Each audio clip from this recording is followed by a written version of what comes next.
Assalamualaikum warahmatullahi wabarakatuh. Hi, my name is Hefni Mayangsari.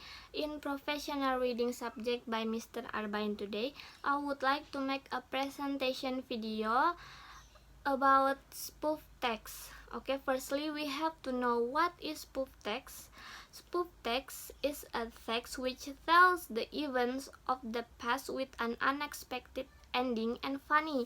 Jadi spoof text adalah jenis teks dalam bahasa Inggris yang menceritakan suatu cerita komedi yang memiliki akhir cerita yang tidak dapat ditebak oleh pembaca. Jenis teks ini dianggap paling menyenangkan untuk dipelajari. Jadi spoof text adalah teks yang bersifat funny ataupun komedi di ending video tersebut. Awal-awalnya terlihat biasa atau sewajarnya saja. And then there are the language feature atau unsur kebahasaan dari spoof text. First, using past tense.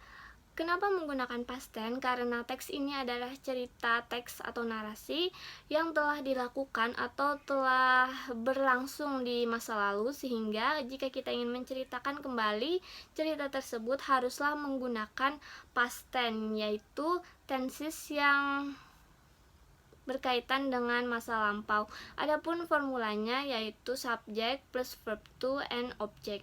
Yang kedua, menggunakan action verb. Action verb adalah bentuk kata kerja yang menggambarkan sebuah kegiatan yang dapat kita dengar atau kita lihat. Jadi di sini action verb bersifat kata kerja atau verb yang dilakukan secara verbal sehingga kita bisa tahu bahwa verb tersebut merupakan kata kerja yang berupa aksi. Kemudian yang ketiga, menggunakan kata keterangan adverb of time and adverb of place.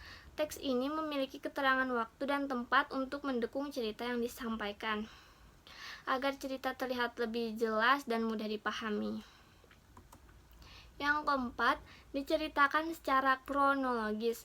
Cerita disampaikan secara kronologis hingga pembaca merasa tidak ada kejadian lain yang terlewatkan.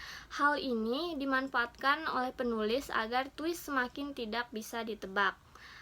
And then there are generic structure of spoof text. Ada 3 generic structure-nya. Kita akan bahas yang pertama, yaitu orientation.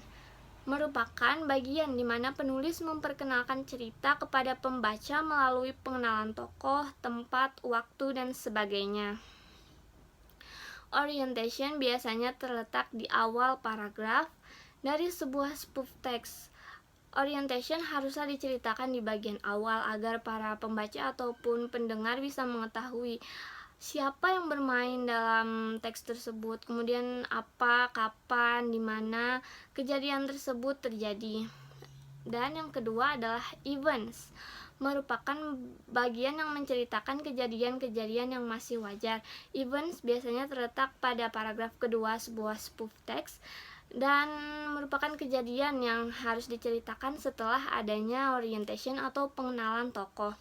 Kemudian yang ketiga adalah twist, merupakan bagian yang menceritakan kebalikan dari kejadian-kejadian wajar yang lucu dan tidak disangka-sangka. Jadi sesudah adanya event harus adanya plot twist. Itulah yang dinamakan spoof text. Setelah adanya kejadian biasa-biasa saja yang terdapat pada bagian events, kemudian pada bagian twist tiba-tiba ada kejadian-kejadian yang tidak diduga dan tidak disangka-sangka yang membuat sebuah spoof text tersebut menjadi lucu.